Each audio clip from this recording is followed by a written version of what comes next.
This is the Cato Daily Podcast for Monday, October 15th, 2012. I'm Caleb Brown. Fusion centers were supposed to help federal crime fighters find and prosecute terrorists, but most of the money has been wasted, and some of the resources have been more than wasted. Julian Sanchez, a research fellow at the Cato Institute, comments. Fusion centers are state, local, federal collaborations, information-sharing hubs that Homeland Security Secretary Janet Napolitano has described as a centerpiece of our counterterrorism strategy. Other top Homeland Security officials have called them a proven and vital tool and a critical source of threat information. But a new bipartisan report from the Senate that is the result of a 2-year investigation has come to the conclusion that all along Homeland Security officials have had every reason to know that that is false, that these fusion centers, these information-sharing hubs, have in fact been essentially useless, that they have clogged the arteries of our intelligence information centers with overwhelmingly useless data, and this at a cost to the federal government of anywhere between $289 million and $1.4 billion. The reason they don't know, by the way, is that they produced multiple estimates, so they were unable even to get a consensus estimate of the amount of money spent. Worse than that, they were unable to accurately determine how many fusion centers there are. For years, the Department of Homeland Security has been saying that there are 77 fusion centers nationally. It turns out, according to the Senate's investigation, that they were only able to identify 68.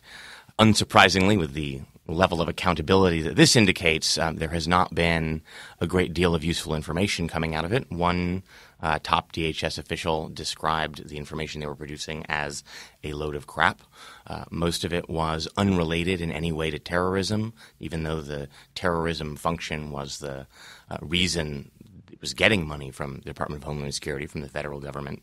Instead, they got a lot of reports concerning drug smuggling, illegal immigration, gang activity, and according to one estimate, about 85% of the reports that were produced by these fusion centers contained no information of any benefit to anybody. That's of the reports that were actually produced. It seems like about a third of the reports that were initially drafted had to be killed because either they contained nothing of any use at all, or in many cases contained information about innocent First Amendment activities that would have violated the Privacy Act to circulate in the federal government, because law enforcement agencies are not supposed to keep databases about the non-criminal political activity of American citizens. So the other fusion centers, that is outside 3 states, Texas, Arizona, and California, most fusion centers just didn't produce any reports at all, or very few.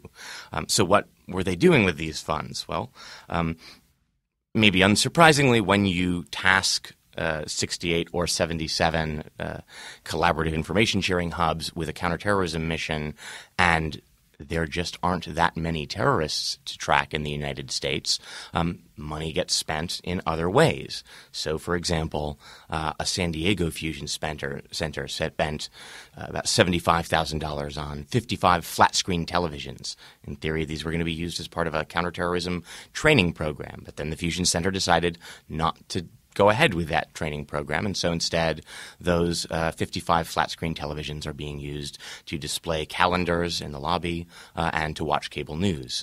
The same fusion center bought 110 computers for a staff of 80 people.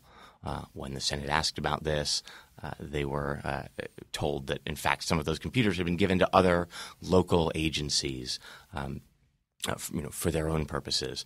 This seems to have been a pattern. There was a Cleveland fusion center that bought about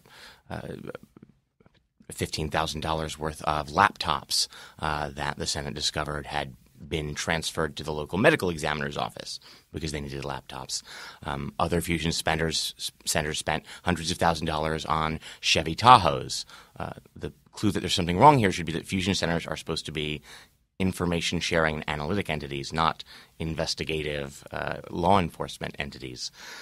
Similarly, several fusion centers bought high-tech surveillance toys, shirt button mini cameras, and other surveillance tools, which again a fusion center would have no legitimate purpose for. But there was a lot of federal money flowing out, obviously without much accountability, and it's clear that Homeland Security officials had to know that they were not getting useful information in return for the money that they were doling out, because in 2010, DHS did produce a report that found this. This is right around the same time Congress appears to have begun this 2-year investigation. But then Homeland Security essentially hid this report from Congress. When senators got wind of it, they denied its existence initially, and then later refused to share it, and then finally handed it over, and it became clear that that they had known, even as they were saying this is a vital tool, that it was not producing any valuable information, at least not for a counterterrorism mission. Now, you note the cost, which in the grand scheme of the federal budget isn't that much, but the other side of this is that not only is this money being wasted, but by creating perhaps false leads or information that may seem useful but then isn't useful, it's actively damaging because it's wasting the resources of agents that should be following up on real things. Yeah, the Senate concluded that beyond being useless, these fusion centers may have actually hindered the counterterrorism mission by producing false, misleading, outdated information that then had to be processed. Again, even if, as was often the case, reports were just regurgitating information that had already been published in local newspapers, someone has to process that information. That's time an analyst is not spending on more valuable projects. To the extent there was any useful information coming out of these fusion centers, it appears to have been duplicative of a much more efficient information sharing protocol set up by the National Counterterrorism Center. So essentially, you're just wasting the valuable time of people who could be doing things to actually advance either a counterterrorism mission or other security goals. We also know that a lot of potentially distracting false leads were produced here. We have at least one case where ironically, it was cited as a success story for fusion centers, proof of how valuable they were, a report concerning a supposed Russian cyber attack on a water pump in Illinois. It later turned out that the water pump had broken, and what they thought was a cyber attack was an employee who had logged in from vacation. There was a case where they falsely provided intelligence that Jared Loughner, the shooter of Gabrielle Giffords, had been affiliated with an anti-Semitic militia group. There was a notorious report from a couple of years ago out of a Missouri fusion center suggesting that libertarians and Ron Paul supporters were likely to be associated with violent extremist militia groups, and that an individual flying a "Don't Tread on Me" Gadsden flag should be taken as a sign that they may be affiliated with such violent groups. Now, when I spoke with David Ritgers about this same subject of fusion centers, one of the big concerns that he raised was, as you point out, a lot of false leads are being created, but the checks that go into, for example, your FBI file, there are checks within that process. With the fusion centers, his estimation was that what stands in the way of false information getting into some file relating directly to an individual, actually information that would otherwise go into a file relating to maybe some of your activity, just there's no checks or few checks on that. Relatively. Yeah, it's clear that there was a lot of bad information that wasn't very well vetted coming through. Finally, in 2009, they do appear to have instituted a somewhat laborious review process because so much information that was either useless or of more concern legally to the supervisors would have violated the Privacy Act if it had been circulated was coming through. And so that was a process that slowed down somewhat the flow of information, which would be a problem if any of that information were valuable, but it doesn't seem to be the case. Also, in terms of accountability, there were plenty of officials producing numerous, again, entirely useless reports. Again, it seems to really have been fusion centers in 3 states that were producing the large majority of reports. The Other fusion centers really were not doing much at all. And that ultimately, that may be a good thing. This is a case where actually just burning the money may have been the better contributor to America's security, because the useless information was in fact just wasting time, resources, and causing people to follow up on false leads. But it appears that the individuals who were producing a high volume of these useless reports were never disciplined or subjected to further training. This is another problem. It seems like Fusion Center employees basically got a 1-week training program and were then expected to know how to act as effectively intelligence analysts, which, as the Senate report makes clear, doesn't seem to have been true. Now, in the grand scheme of things, even $1.4 billion, if that's the amount the federal government has spent in grants to these fusion centers, is a drop in the bucket of a vast intelligence apparatus totaling tens of billions of dollars, and security spending probably totaling hundreds of billions of dollars.